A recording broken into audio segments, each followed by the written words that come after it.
Dry ইনগ্রিডিয়েন্টসগুলো মিলিয়ে একধারে রেখে দিলাম।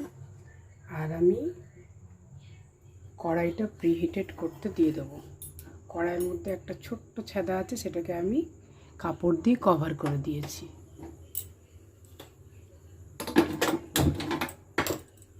এরপরে আমি বাটির মধ্যে হাফ কাপ দুধ নেব। হাফ কাপ দুধ পুরো নেব না, আগে অর্ধেকটা নিলাম। নিয়ে এতে দিলাম আমি ভিনিগার, ওয়ান টিস্পুন ভিনিগার। এটা দিয়ে আমি 10 মিনিট রেখে দেব। এদিকে আমি একটা চৌকো কেক টিন নিয়েছি, যেটার মধ্যে আমি তেল গ্রিস করে নিয়েছি। আর তেল গ্রিস করে আমি এতে কোনো বাটার পেপার দেব না, আমি একটু করে ময়দা ছিটিয়ে চতুর্দিকে ভালো করে লাগিয়ে নেব। এটার মধ্যে কোনো হাত লাগাবো না, এটা এইভাবে এভাবে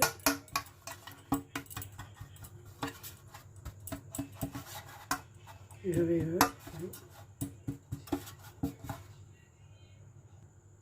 এটা পুরো ময়দাটা আমি চতুর্দিকে এভাবে মাখিয়ে নিলাম। এটা আমি সাইডে রাখছি। এবারে এই যে দুধটা আমি ভিনিগার দিয়েছিলাম, এটা এবারে তৈরি হয়ে গেছে বাটার মিল্কে। এই যে এটা একটু ছিটা ছিটা ছানা ছিটা হয়ে গেছে, এটাকে বলে বাটার মিল্ক। এবারে এতে আমি পরিমাণ মতন সব কিছু দেবো। প্রথমে এতে দেবো আমি সাদা তেল। 1 কাপ আটাতে, 1 কাপ না 1.5 কাপ ময়দাতে আমি দেবো 1/4 কাপ সাদা তেল।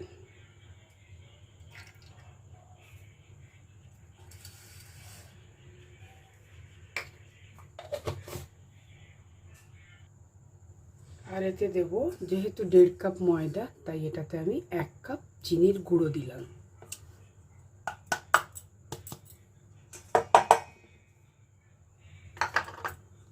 এবার এটা আমি ভালো করে ফেটে নেব যতক্ষণ না এটা একটা ক্রিমি হচ্ছে। আর এতে আমি দিচ্ছি ভ্যানিলা এসেন্স।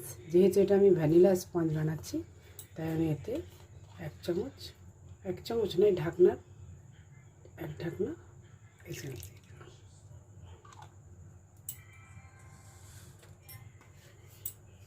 এবার এটা আমি ভালো করে যতক্ষণ না ঘাঁটতে থাকবো, যতক্ষণ না এটা পুরো ক্রিমি হচ্ছে। এটা পুরো ক্রিমি হয়ে গেছে। এতে আমি একটুখানি ফুড কালার দেবো, হলুদ রঙ।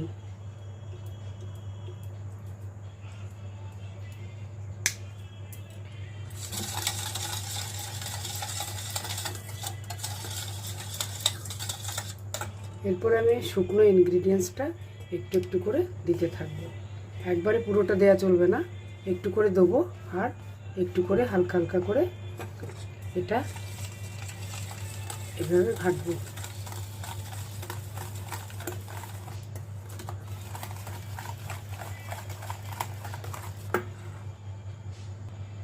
ব্যাটারটা বেশ ঘন হয়ে আসছে, আস্তে আস্তে আমি পুরো আটাটাই এতে দিয়ে দেবো।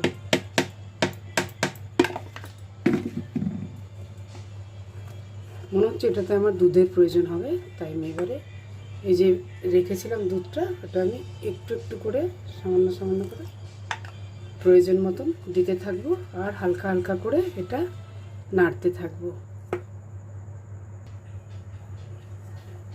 মনে হচ্ছে এটাতে আরেকটু দুধ লাগবে, সামান্য একটু দুধ আমি আরও এতে 1 চামচ মতন দুধ অ্যাড করছি। এটা খাইয়ে খাইয়ে দুধ দিতে হবে, না এটা গাঢ় হবে না এটা খুব পাতলা হবে। এটা ঠিক একটা গাঢ় কনসিস্টেন্সি হবে। এইভাবে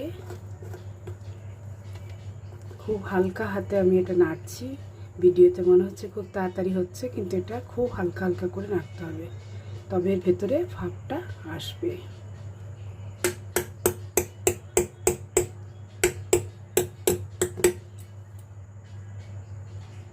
এই যে ব্যাটার তৈরি হয়ে গেছে, এবারে আমরা এটাকে কেক টিনে ট্রান্সফার করে দিচ্ছি। ঠিক এরকমভাবে ফিতের মতন পড়লে এইরকম আমাদের দরকার।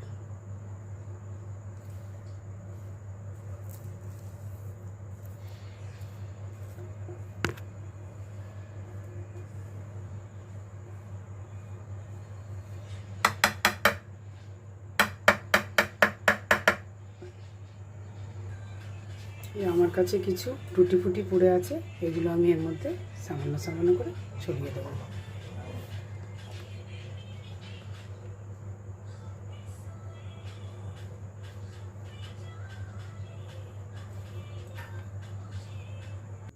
এই যে প্রিহিট কড়াইটার মধ্যে আমি এটা বসিয়ে দিলাম আর এই ঢাকনাটা লাগিয়ে দিলাম।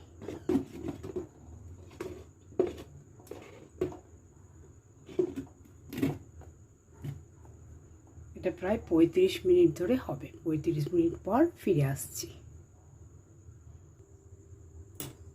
20 মিনিট পর এটা এই অবস্থা হয়েছে বন্ধুরা, কিন্তু এখন আমি এটা ঢাকনা খুলবো না। এটা প্রায় 35 মিনিট থেকে 40 মিনিট হলে তারপরে আমি এটা ঢাকনা খুলে দেখাচ্ছি। 35 মিনিট পর আমি কেকটা নামিয়ে নিলাম। এই যে কেকটা আমি ডিমোল্ড করে নিলাম, নিয়ে এরপরে আমি এটা পিস পিস করে কেটেছি। 1.5 কাপ ময়দাতে আমার এতটা কেক হয়েছে। এই জন্য কেটে দেখালাম বন্ধুরা, যে দেখুন আপনারা কাছের থেকে যে কেক কত সুন্দর হয়েছে, আর খেতেও খুব সুস্বাদু, আর অনেকগুলো পিস। এগুলো বাড়ি বাড়ি নিয়ে খাওয়া যাবে। বাড়িতে তৈরি করে রেখে দিলাম।